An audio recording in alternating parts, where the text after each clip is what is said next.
Welcome everyone to the FCIC webinar series. Please take a moment to view these intro slides that are going on. They will instruct you on how to use Microsoft Teams and give you a few announcements. And I will be muting myself until it plays through from the beginning.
Good afternoon, everyone, and thank you for joining us.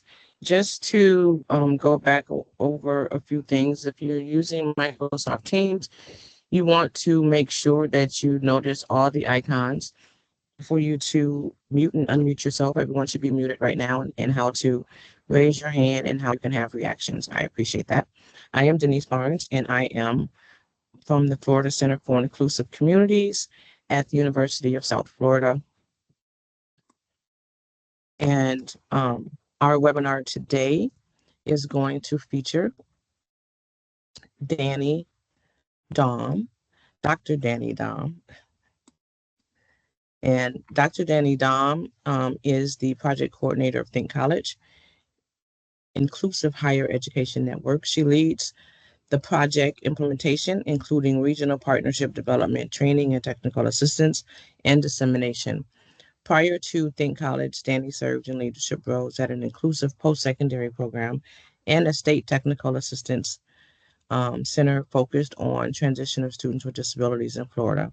Danny's work has been focused on the development of inclusive college opportunities for students with disabilities. Think Higher, Think College. Transition to college. Educators can make it happen, and opportunities for students with intellectual disabilities to go to college are increasingly available. This session provides an overview of inclusive post-secondary educational opportunities and then provides practical tips for teachers and others to support students with intellectual disabilities and their families learning about post-secondary options and preparing for college. The Think Higher, Think College public awareness campaign and resources also to be shared. And Miss Danny? Thanks, Denise. You can share my screen. Take it away. Yes. All righty. Thank you so much for the intro and for just previewing what's going to be shared today. Does my screen look okay shared? Yes. Okay, perfect. So welcome everyone. It's glad to see you all here. Thanks for joining on your lunch. I'm really excited today to talk to you about inclusive post-secondary ed or inclusive higher ed for students with intellectual disability and the resources that you as an educator or a professional or even a family member can help to support that transition to college.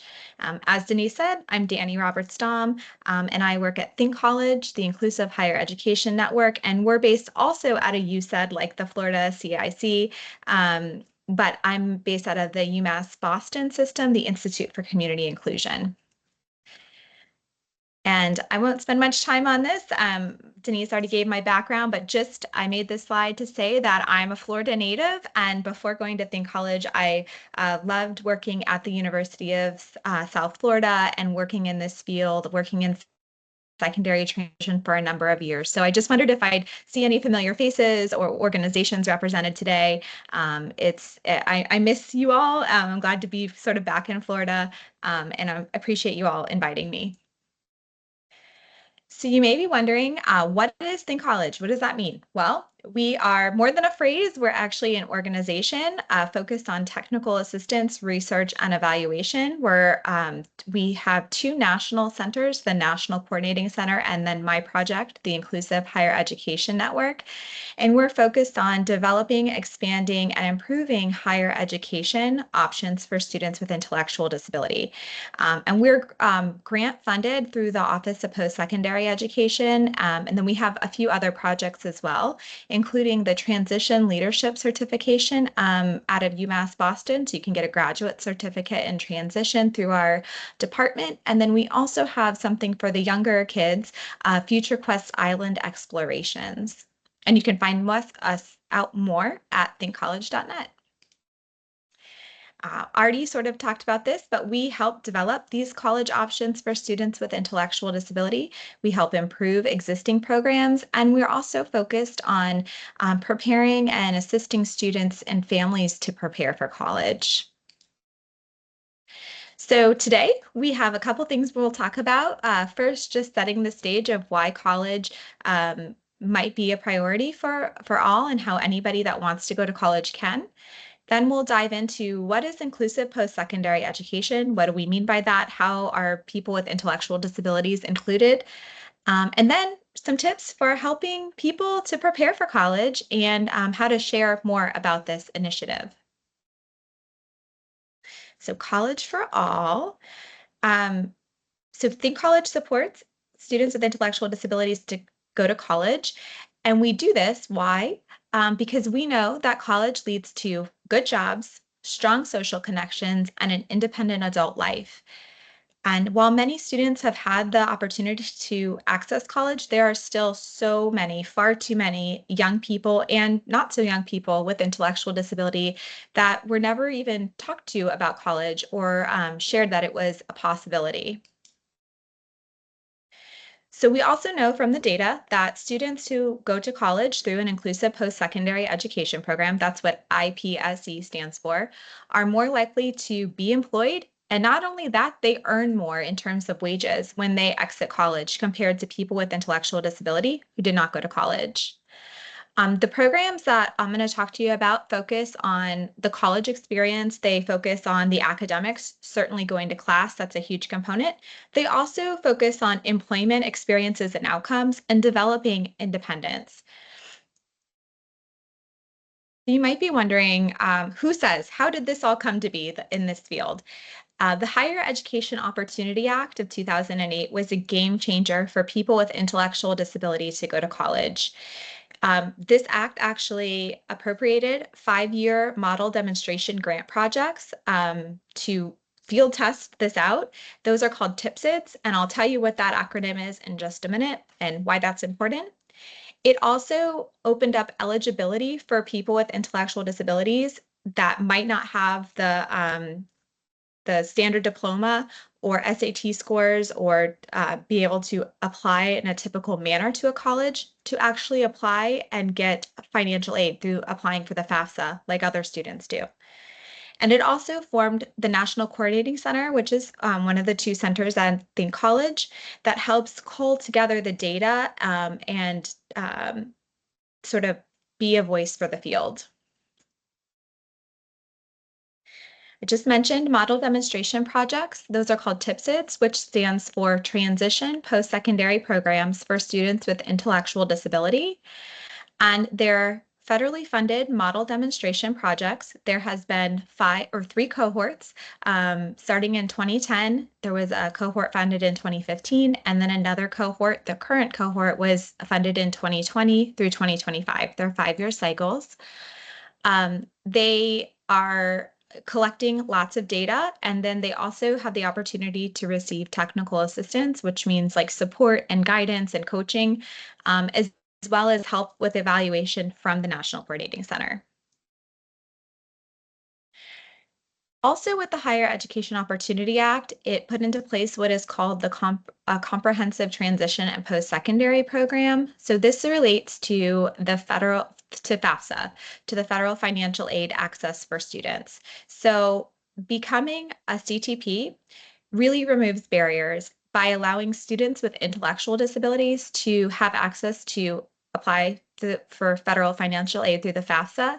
And it removes barriers around diploma, like if they don't have a standard diploma, if they're not matriculated towards a degree, and if they're doing modified coursework or taking courses for credit hours versus typical credits.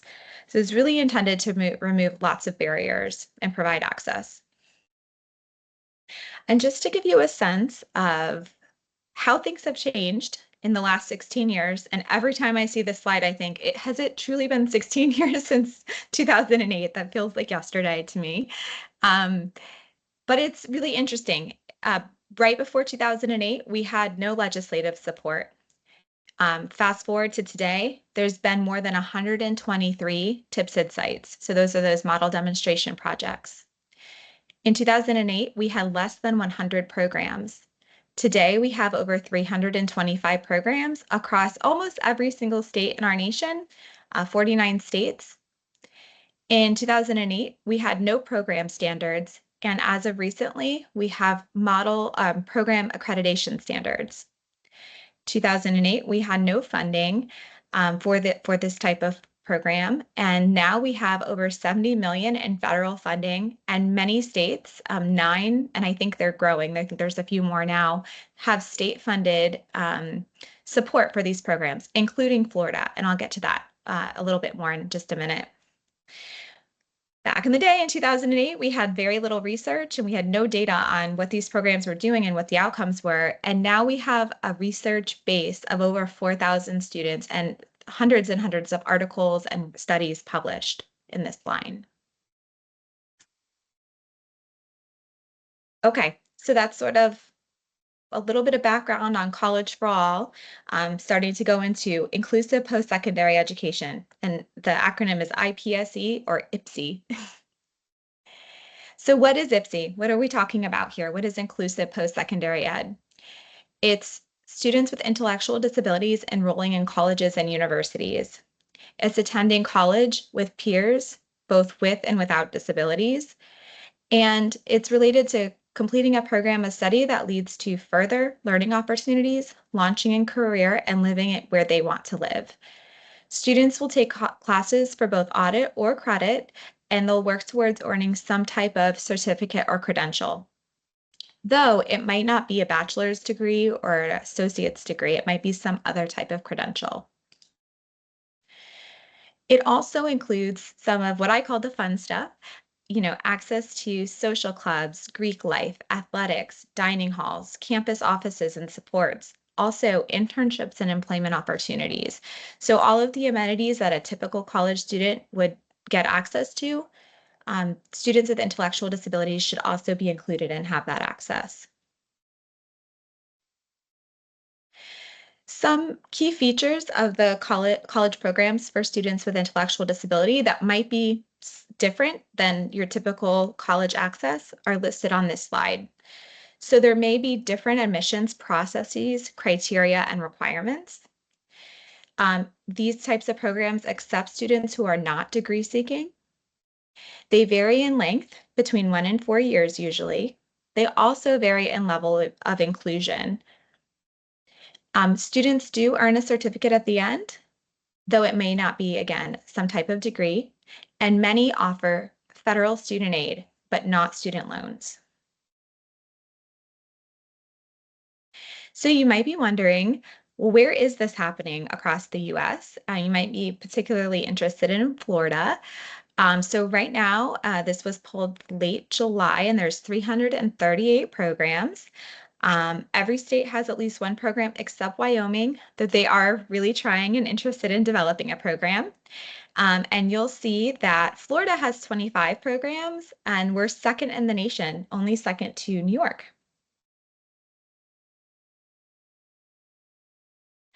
So who can go to college? These types of programs are designed for people who would not typically be accepted to college, either because of their diploma status or not having met or taken typical entrance requirements like ACT or SAT scores, grade point averages, or even having that college preparation track while in college or while in high school for their transcript.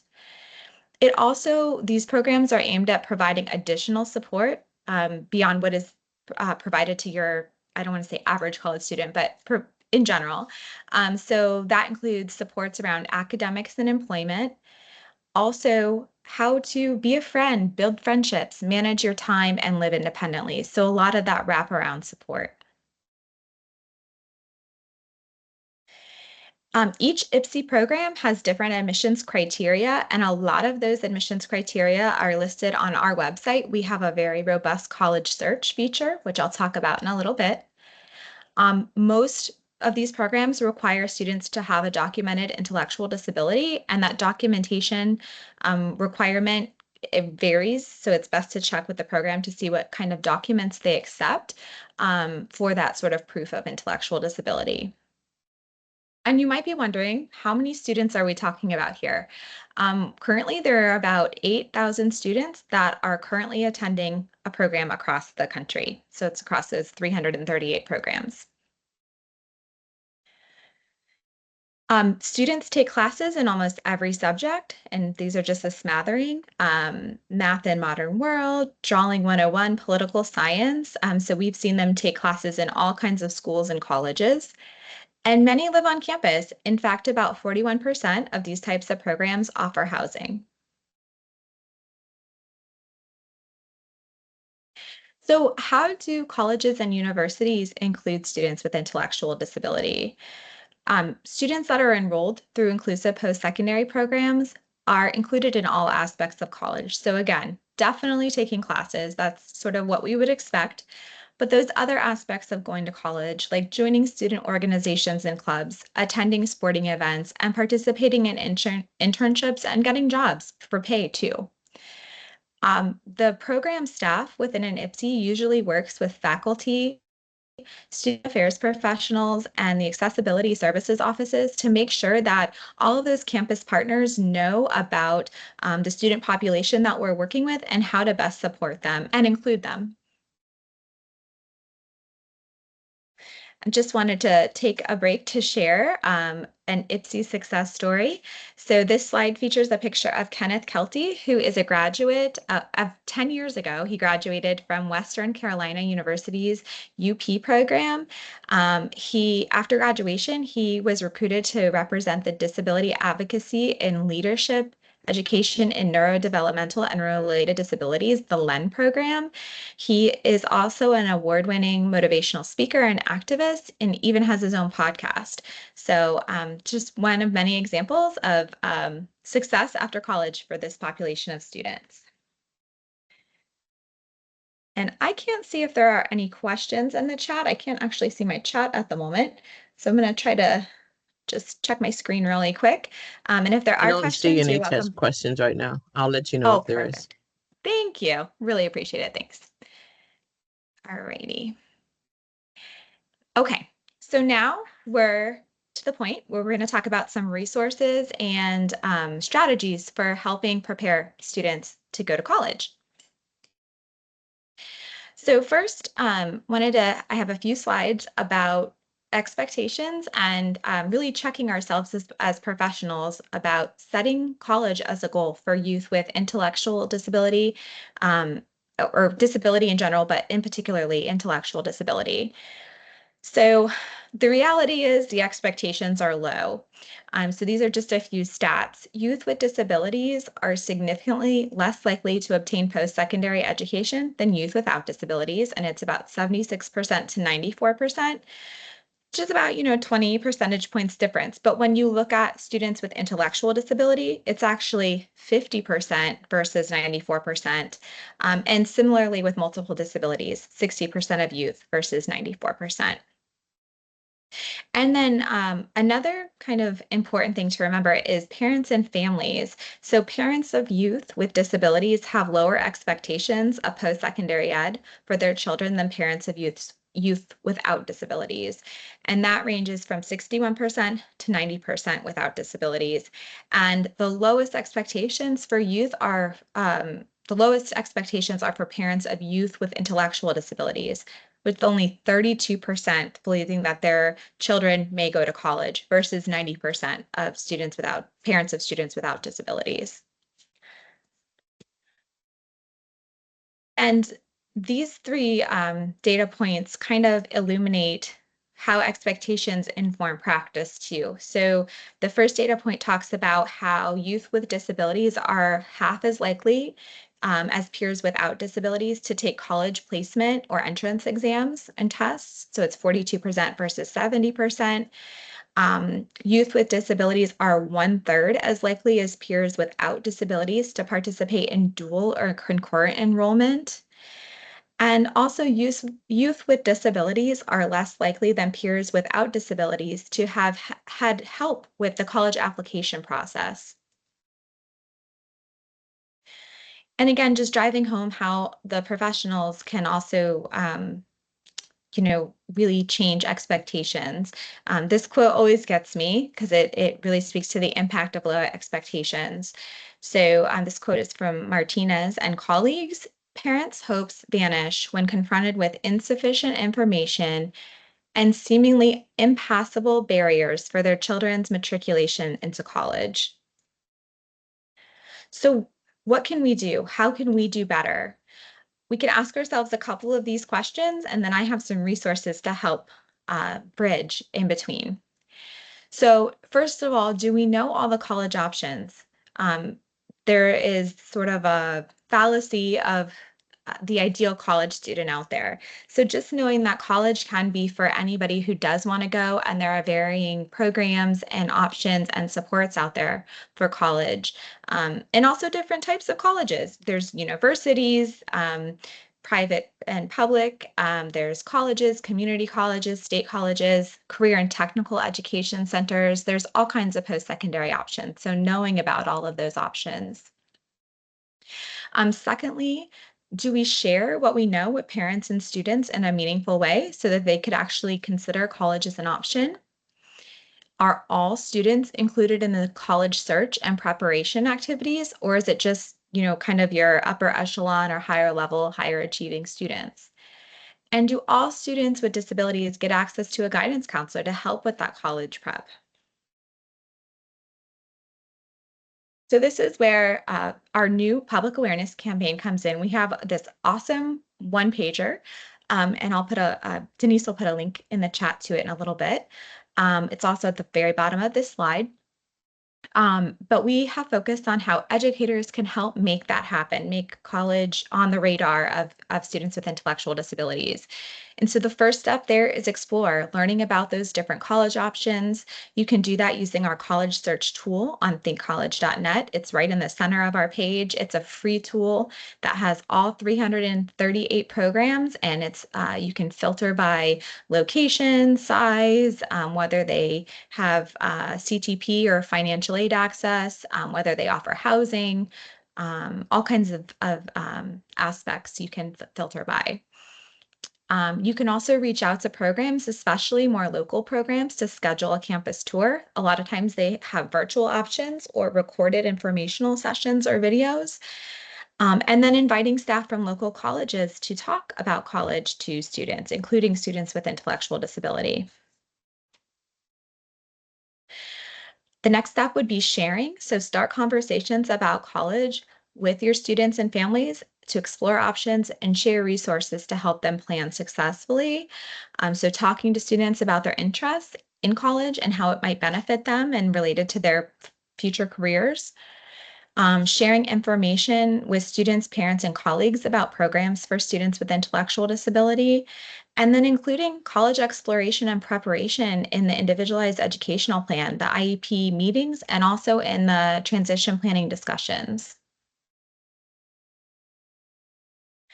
And then finally, expanding and building support for college expectations. It's a team approach. And so starting those conversations within a school or district or organization about college for students with intellectual disabilities, including students with intellectual disabilities at your upcoming college fairs and college visit experiences. Remember those data points a few slides ago that students weren't even included in those. Students with disabilities often weren't included in those experiences. So being really mindful and trying to ensure that they're included.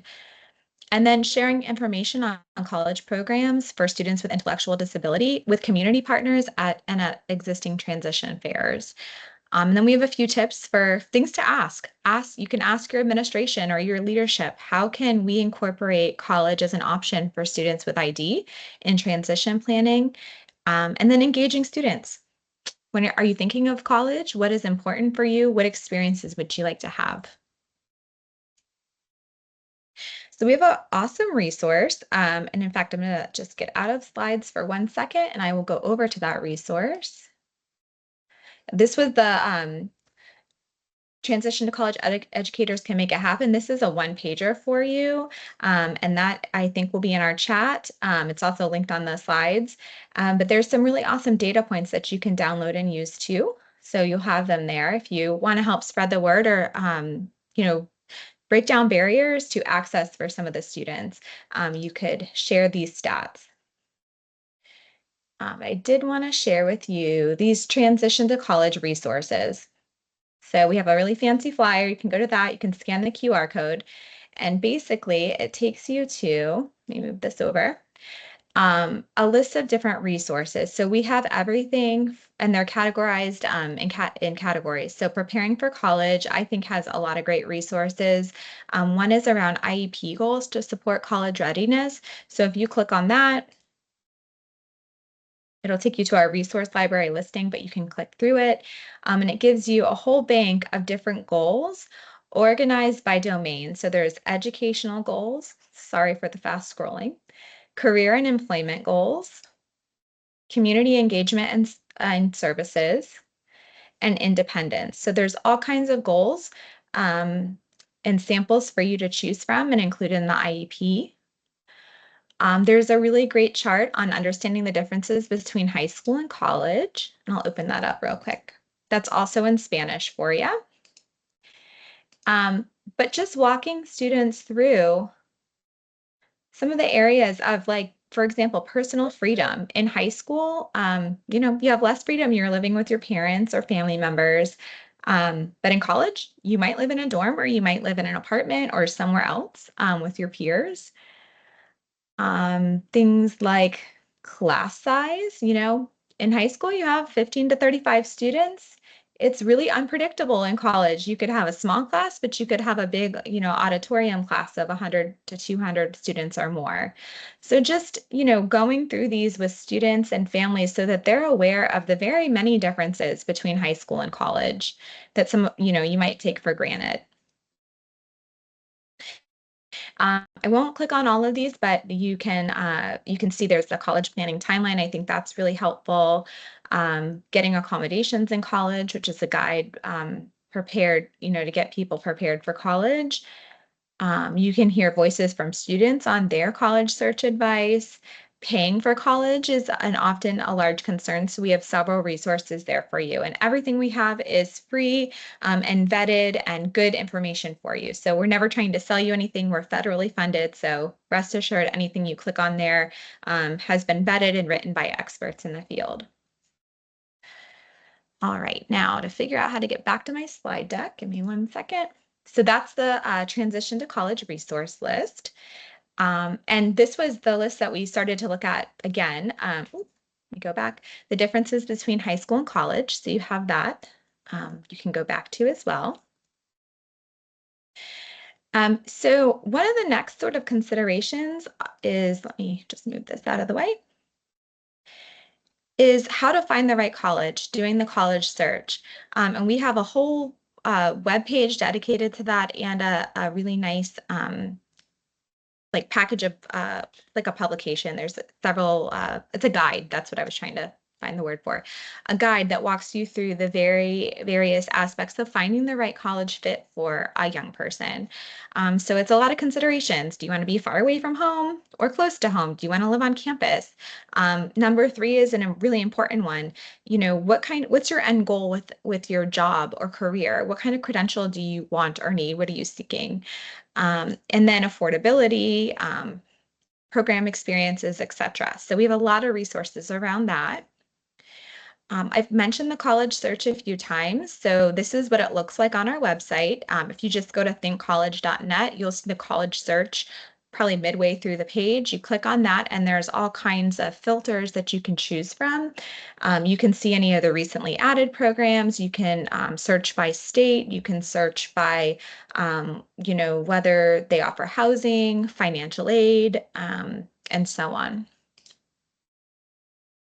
This is the guide to conducting a college search. So it's a really in-depth resource for, I think it was written more for families and students, but educators could certainly use it, or other professionals could certainly use it to walk through and help support a student and their family through the college search. And then applying to college. Earlier in this session, we mentioned how there were different entrance requirements and admissions processes. So each program does vary, and you'll find that most do not require students to take entrance exams like an SAT or ACT, or have a certain grade point average. But you'll likely need to do the following. This is kind of true across the board, although it looks a little different for each program. You'll have to have documentation of an intellectual disability. You'll have to have letters of recommendation, an education or work history. So just how you spent your time in high school, or if you've had other learning experiences after, and work experience is great. Even volunteering is awesome. And then really important, the rationale of why a student wants to go to college and how it helps them reach their goals. So most programs, I don't want to speak for all, would say they want students that want to be there, and have a clear goal for why they're attending college. And it's not just because mom or dad or another family member wants them to be there.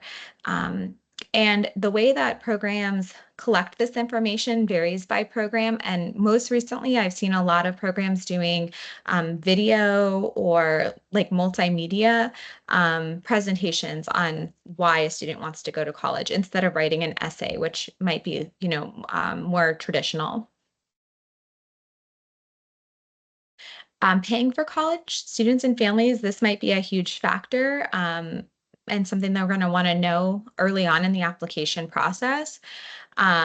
Typically, there are often program fees associated with these programs, in addition to the tuition, room and board, and other fees that a college or university would charge. So paying for college is a really hot topic, and we have a lot of, in fact, here's a slide with some resources. We even have a whole web page focused on paying for college.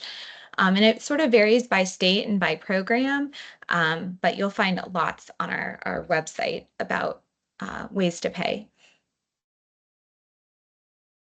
Alrighty, getting started.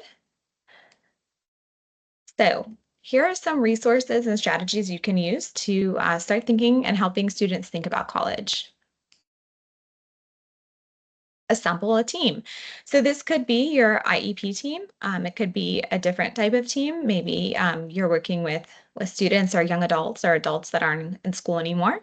But in any case, it usually does take a team of folks. And we do have, again, those IEP goals and tips for IEP teams to start thinking about college. It's much easier if you have several people supporting this endeavor. So those are linked in there in this PDF. We also have strategies that they're suggested for families or parents to use with students, but I just think they're great. In fact, let me get out of this 1 second and I'll show you just how easy these tips are. All right, bear with me for 1 minute. Of course, that's the one tab I didn't have pulled open already. Give me 1 sec. So these 20 powerful strategies, they're really, a lot of them are simple things. Some of them could be scary for families, but just getting families to start thinking about helping students become more independent. But things like signing up for a drama or improv group, talking and building expectations for post-secondary life, moderation in food and money, moderation strategies. It's a huge one that I think anyone that has a college-age son or daughter or friend knows, or think back to your own experience. Um, let's see, supporting choice making, helping your child become more comfortable with downtime, not having a packed schedule all the time, using, being alone. Some of that is part of college. You're not in a class all the time. You do have a lot of downtime. Empowering your son or daughter to manage their schedule using a cell phone, things like Google Calendar, Microsoft Calendar, all of that. Starting a savings program for college, really making that an expectation, scheduling your own dentist, doctor, other appointments. So nothing that's too out there, but it's just all good things to start to consider to help practice becoming, living on your own. And then doing your research. This is the guide. We just have it linked in a few different places where students can start to think about what kind of college or university they'd like to go to. And so those are some of the strategies we have. The next few slides that I want to share are sort of stats relating to why we need to grow and keep gaining awareness that students with intellectual disabilities can go to college. Denise, I just wanted to pause one more time and see, were there any questions on anything I've shared so far? I think you said you'd let me know. So, oh, good. And you're doing an awesome job putting everything in the chat. Good stuff. Alrighty. Well, then I will move forward. So, oops, let me go back.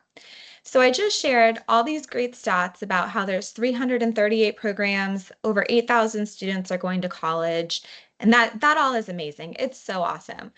But also this year, on the flip side, there are more than 420,000 school-age students with intellectual disabilities in the US, and fewer than 2% of them are likely to attend college after high school.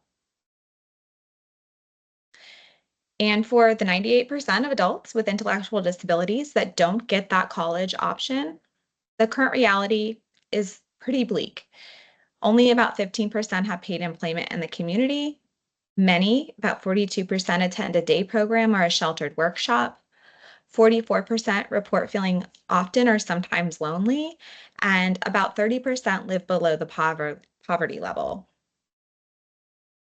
So for those lucky 2% that got to go to college or university or some form of post-secondary education, the outcomes are really promising.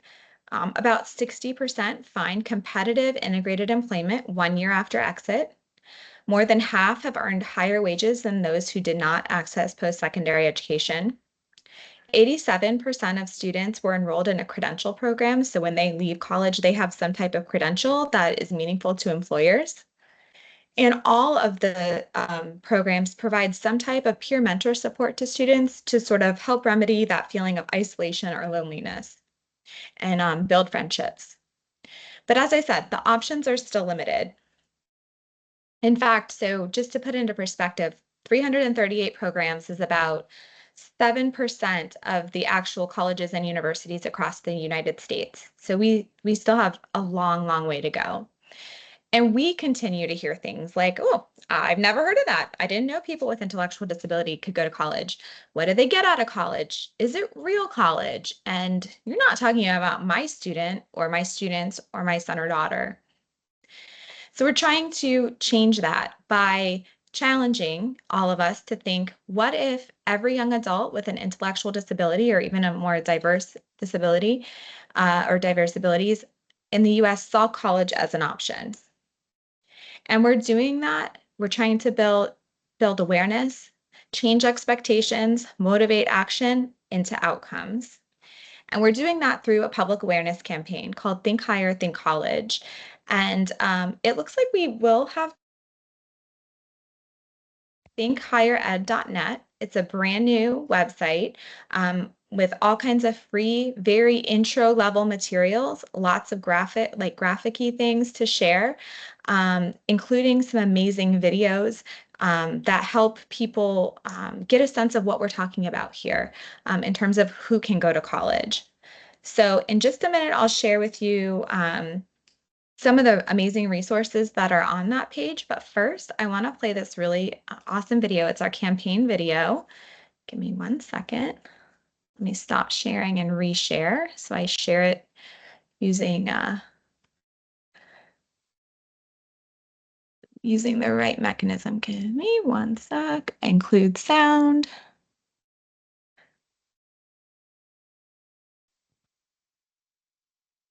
Okay. All right.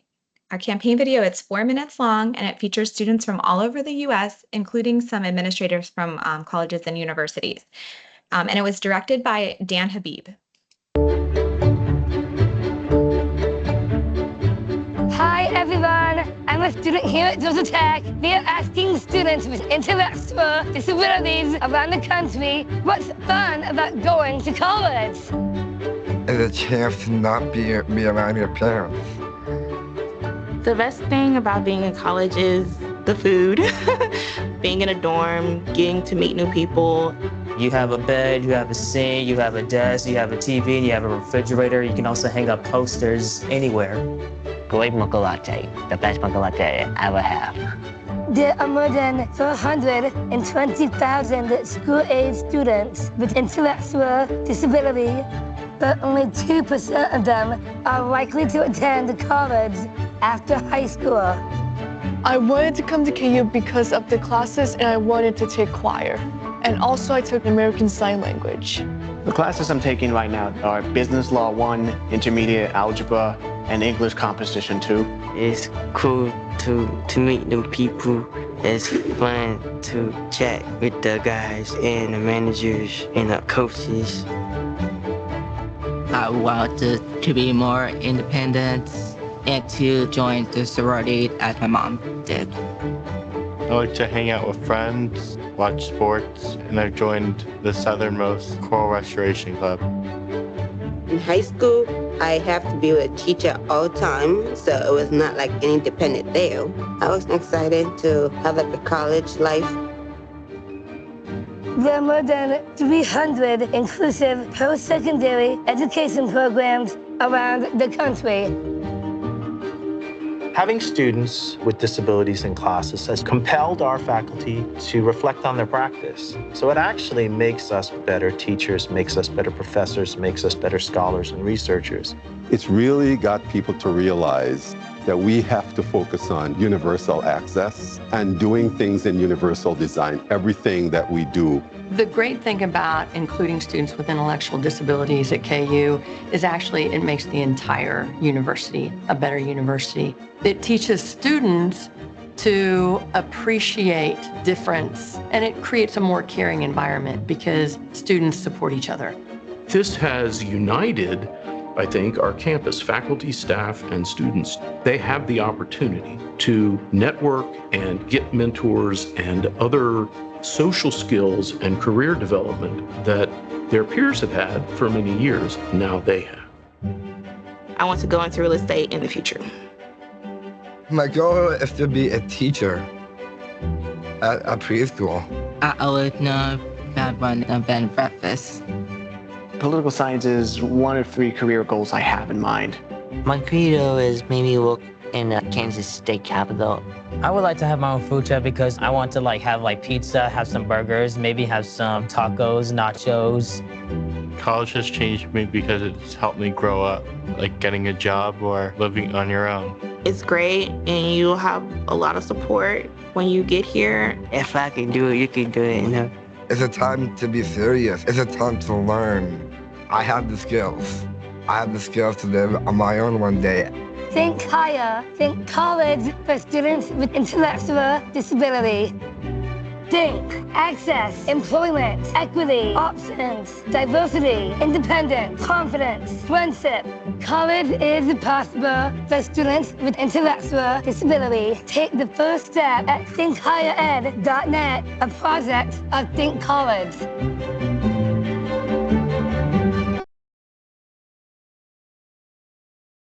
All right. Thank you all for viewing that with me. And I put in the chat the website for the public awareness campaign, and there's all kinds of materials that I'm going to share with you now. Give me 1 second to get back to my slide deck. And again, all of these materials are free for you because they're provided by grant fund. They were developed through grant funding, including this public awareness campaign. And we really thought this public awareness campaign was so important because we still hear every single day. I had no idea this was a possibility. And so we're really trying to get the message down to all kinds of professionals that are working with students with with intellectual disabilities. And so we're really trying to get it down to the K-12 level, to voc rehab and employment professionals, etc. We have a whole host of printable resources, everything from this top one, a resource guide for inclusive post-secondary education. That's like gives you anything you'd really want to know. And it's like 10 pages and very highly graphic and easy to read. We have Colleges for You is a 2-pager just for students to get them excited and thinking about college as a possibility. You've already seen that educators can make it happen. We have one for higher education leaders to try to get more colleges and universities to open their doors and provide support and access for students with intellectual disability. And then if you're a social media or marketing person, we have all kinds of pre-made graphics and things that you can share on your social media. You've already seen the video, so you just saw the 4-minute video. We also have a 6-minute version with open caption and audio description. We have a 1-minute condensed version if you don't have too much time to share, but want to still share with your networks. And we also have a 4-minute and a 1-minute Spanish caption. So all of those resources, if you just go to thinkhighered.net, and you'll find them there. This is a microsite, so it's not a super huge website. It only has about 10 pages all throughout, but we have a whole resource page on ways to share the campaign. And I should also say you could download them. You can share them via YouTube or Wistia. So any way that you can kind of receive or share a video, we've tried to make it as easy as possible. We've also tried to cultivate resources by audience. So everything from students and families and a welcome mat just for them, where we've kept it very targeted to what would a student or family member need to know. Something more for like the educators and education transition professionals. Some for higher ed folks that want to, start a program possibly. And then we've just added a section for voc rehab professionals to kind of get the so what behind why should we join forces and support a student to go to college. We also have a lot of materials to help take action and just help spread the word. And so you can print posters, you can share any of the publications are downloadable in PDFs. We have all kinds of campaign materials. We'll even ship you campaign materials. So if you have a transition fair or a community event that you think might be a good fit, if you contact us, we can even ship you materials as long as we have some in stock. Share them at upcoming transition fairs or college fairs. Share this information would be great to share at an IEP meeting or a person-centered planning meeting. You can add links to your website and, print posters, download them, hang them around in the office. Just help us get the word out there and, change lives potentially. So I've been talking a lot and I know I talk fast, so I'm going to pause and I'd love to invite you in the chat to say what you might do. How could you share 1 or 2 of these resources? How could you use these resources? Or what do you still need? And then I'm going to try to open the chat again.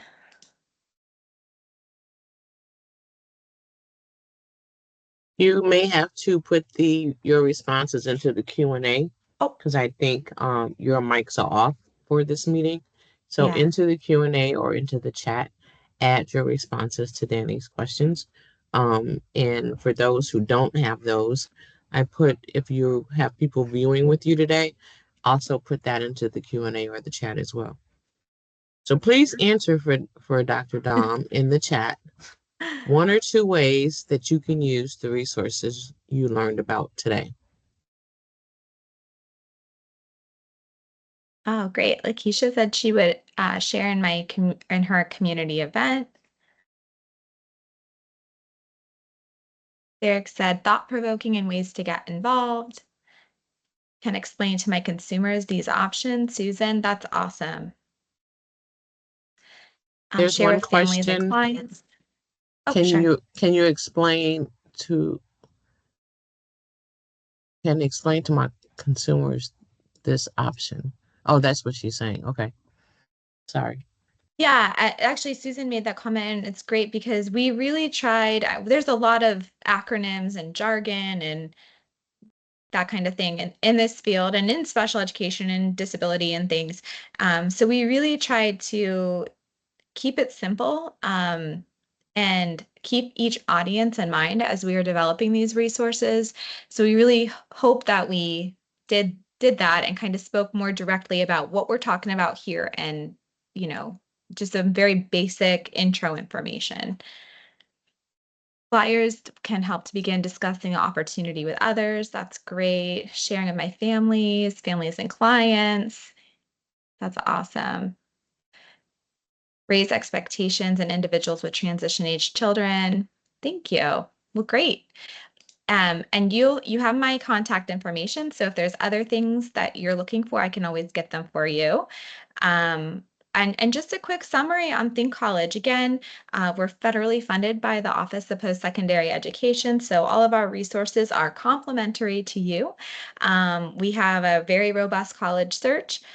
We have monthly newsletters that we send out. You can sign up for those. We also have a help desk, and I've been remiss, I didn't say that to start with, but if you have a question, you can literally email Think College TA, which stands for Technical Assistance, at umb.edu. It's on the slide. And you'll reach our help desk, which has a live person. One of my amazing colleagues are always monitoring this email, and they will help answer your question. They will assign it to one of our staff, and one of us will get back to you. Sometimes it's even me, and we can set up a call, or I can share resources. We'll do whatever we can to help answer questions and make connections for you, no matter who you are. So that you always have that resource available, our help desk. We have lots of family resources. I saw in the chat a lot of people talked about working with families. So if you need more family resources, we have a lot of them.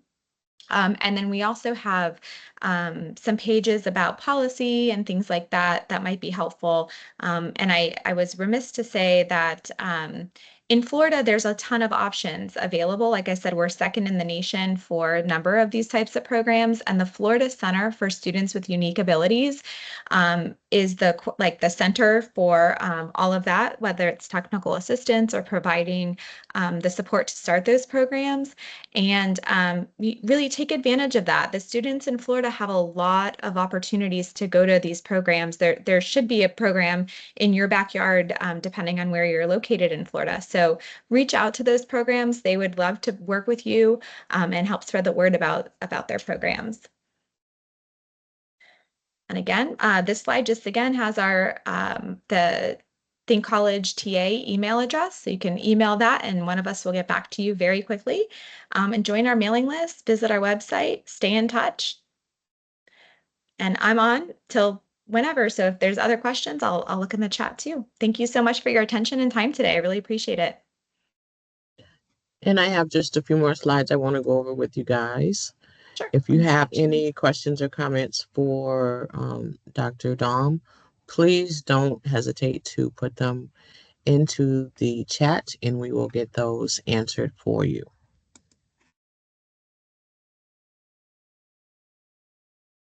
So coming up next week, will be on the 24th, will be Matt Mueller.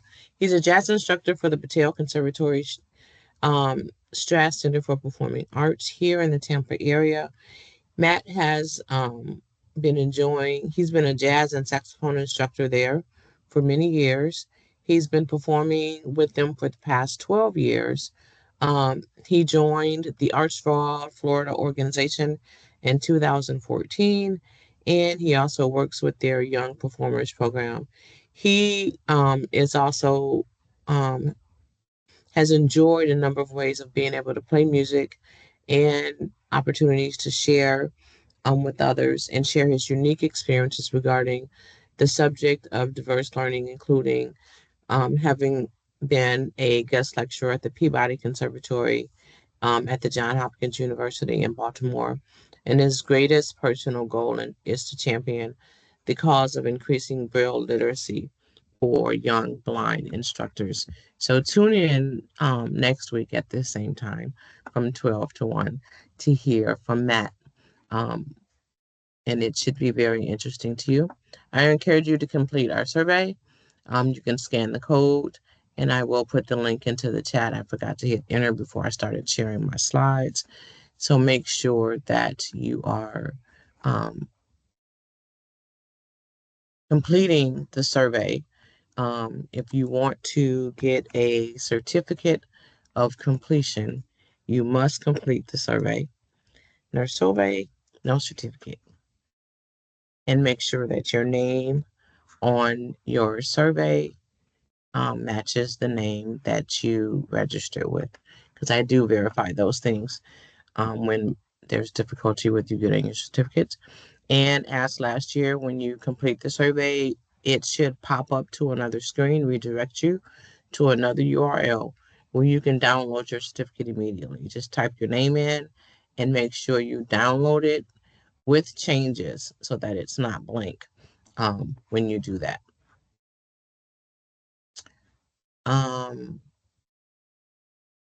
The links are in the chat. And if you need anything else, let me know. Also, the handout is in the chat as well. Any other questions or comments from anyone? If you have a react button, please show Dr. Dom via your react buttons how you felt about this presentation today.